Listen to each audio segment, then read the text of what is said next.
Hello दोस्तों, तो आइए एसेट्स एंड लायबिलिटी का जो पीडीएफ फॉर्म में इसको कैसे एडिट करते हैं। तो सबसे पहले जो हम लोग का गूगल होता है उस पर जाकर के सजदा टाइप करेंगे और उस पर हम लोग एडिट करेंगे पीडीएफ को। यहाँ जाने के बाद अपलोड पीडीएफ जो भी हमारा फाइल है जहाँ भी डेस्कटॉप पर, वहाँ से सिलेक्ट करेंगे और उसके बाद पीडीएफ को एडिट करेंगे। देखिए, तो ये हमारा एसेट्स एंड लायबिलिटी का पीडीएफ फाइल, इसको सिलेक्ट कर लिए।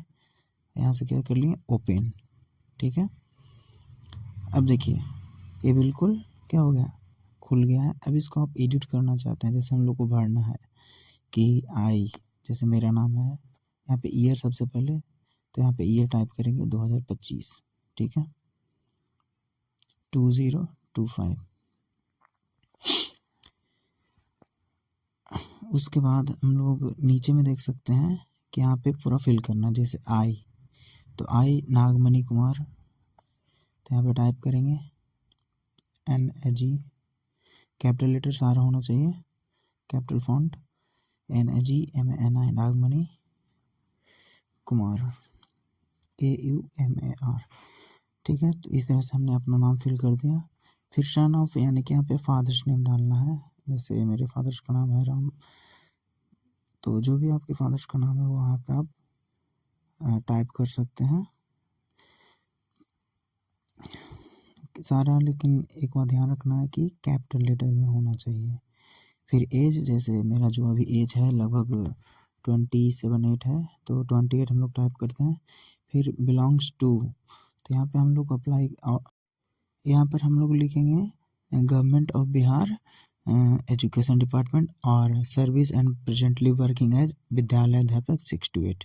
ठीक है, उसके बाद हम लोग नीचे आएंगे, जैसे मैं 6 to 8 में हूँ तो इसको 6 to 8 हमने अप्लाई किया है। आप लोग जो भी हैं अगर 9th में तो यहाँ पर 9th अप्लाई करेंगे। ठीक है, अब नीचे आते हैं तो यहाँ पे हम लोग को भरना है कि डिटेल्स मूवेबल एसेट्स में क्या क्या है। जैसे अगर आपके पास कैश है, जो भी 1000 10,000 जो भी है, आप यहाँ पे क्या करना है, लिख देना है। फिर जस्ट उसके नीचे आते हैं तो आपके बैंक में कितना पैसा जमा है, वो जैसे मान लीजिए 50,000, 1 लाख, जो भी आपके पास है वो यहाँ पे फिल कर सकते हैं। ठीक है, फिर आते हैं रिस्पॉन्स में। तो देखिए, अगर आपकी पत्नी है और उनके पास जो भी पैसा है तो आप यहाँ पे डाल सकते हैं। अगर नहीं है तो आप नील जो भी है सारे में क्या कर देंगे, नील, मतलब कि ब्लैंक, यानी कि कुछ भी नहीं है। ये जो भी डाटा मांगा गया है ये मेरे पास अपर्याप्त है, यानी कि नहीं है। फिर कॉपी करके नीचे डिपॉजिट बैंक्स में भी सारे यही कर देंगे, सेम टू सेम। और आगे बॉन्ड्स हो गया। फिर उसके नीचे है financial institutions, NSS portal, motor vehicle, जैसे मेरे पास अभी शाइन का मोटर व्हीकल है, मेरे नाम का है, होंडा शाइन का, तो ये लिखना। और साथ में ये भी लिखना है कि वो कितने प्राइस का है।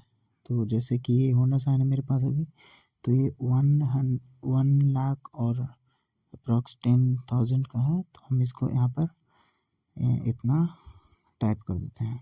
ठीक है, उसी प्रकार से अगर आपके पास ज्वेलरी है तो जितना भी ज्वेलरी है, कितना ग्राम है, उसका एसेट्स कितना है, मतलब दाम कितना है, वो सारे यहाँ पे देना है। फिर अदर एसेट्स में जैसे मोबाइल फ़ोन वगैरह है तो वो भी आप यहाँ पे दे सकते हो। उसी तरह से नीचे आ जाइए, इमूवेबल मतलब कि अचल संपत्ति में, जैसे एग्रीकल्चर का आपके पास लैंड है, नॉन एग्रीकल्चर का है, बिल्डिंग्स है, हाउस है, अपार्टमेंट है, तो ये सारी चीज़ों के बारे में आप यहाँ पर जानकारी दे सकते हैं। यहाँ पर देखें तो लोन अगर आप बैंक से लिए हैं तो उसके बारे में जानकारी दे सकते हैं। यहाँ पे है कि अगर आप इनकम टैक्स पे कर रहे हैं या फिर उसका इनकम टैक्स रिटर्न फाइल कर रहे हैं तो इससे रिलेटेड जो भी, जैसे पैन नंबर आपको यहाँ पे देना होगा, ताकि पैन नंबर के थ्रू जो भी डिपार्टमेंट है आपका सारा ब्यौरा यहाँ से जान सकें। फिर नीचे आते हैं तो पर्सनल डिटेल है, जैसे कि हम लोग प्रान नंबर अपना डालते हैं 11/0/1797, जैसे मेरा है, जो भी है मैं यहाँ पे डाल रहा हूँ। फिर उसके नीचे जेंडर है, तो जेंडर में मेल या फीमेल जो भी यहाँ पे है, इसमें मेल तो यहाँ पे M क्लिक कर देंगे। फिर डेट ऑफ बर्थ जो भी आपका है, जैसे मेरा है 15 जनवरी, तो यहाँ पे जो भी डेट टाइप कर देंगे। और हम लोग का जो टीचर का जॉब होता है वो ग्रुप C का जॉब होता है, यहाँ पे ग्रुप C टाइप कर देंगे। अब बात आता है कैडर का। तो हम लोग का जो कैडर होता है वो BAS यानी कि बिहार एडमिनिस्ट्रेटिव सर्विस का होता है। तो आप यहाँ पे BAS भी लिख सकते हैं या फिर बिहार एडमिनिस्ट्रेटिव सर्विस भी लिख सकते हैं, या तो फिर आप दोनों भी लिख सकते हैं, BAS शॉर्ट फॉर्म में और इसका फुल फॉर्म हो जाएगा बिहार एडमिनिस्ट्रेटिव सर्विस। ठीक है, यहाँ से आप BAS dot Bihar administrative service, ये हो गया। उसके बाद नीचे आता है होम डिस्ट्रिक्ट। तो जैसे आपका होम डिस्ट्रिक्ट जो भी यहाँ पे टाइप कर, जैसे मेरा गया है तो मैंने ऐसा गया टाइप कर दिया। उसके नीचे आता है सिग्नेचर। तो अपना आप सिग्नेचर प्रिंट आउट करने के बाद करेंगे। नेम ऑफ एम्प्लॉय तो अपना नाम डालेंगे। डिजिग्नेशन जो भी आप हैं 68 के अगर आप हैं तो 68 डालेंगे। डिपार्टमेंट तो एजुकेशन डिपार्टमेंट हो जाएगा। फिर यहाँ पर आता है प्लेस। तो आप अगर गया से हैं या फिर जो भी डिस्ट्रिक्ट से हैं तो वहाँ पर करेंगे, और डेट जिस दिन आपको सबमिट करना है फॉर्म। और यहाँ पर देखिए please sign each page of the declaration, मतलब प्रत्येक पेज में आपको क्या करना है, साइन करना है। और इसे declaration from must be in A4 size where paper in the computer typed. बस यही करके आपको क्या कर देना है, सबमिट कर देना है। उसके बाद आपको अप्लाई चेंजेस कर देना है। अप्लाई चेंजेस के बाद आपको PDF डाउनलोड करना है।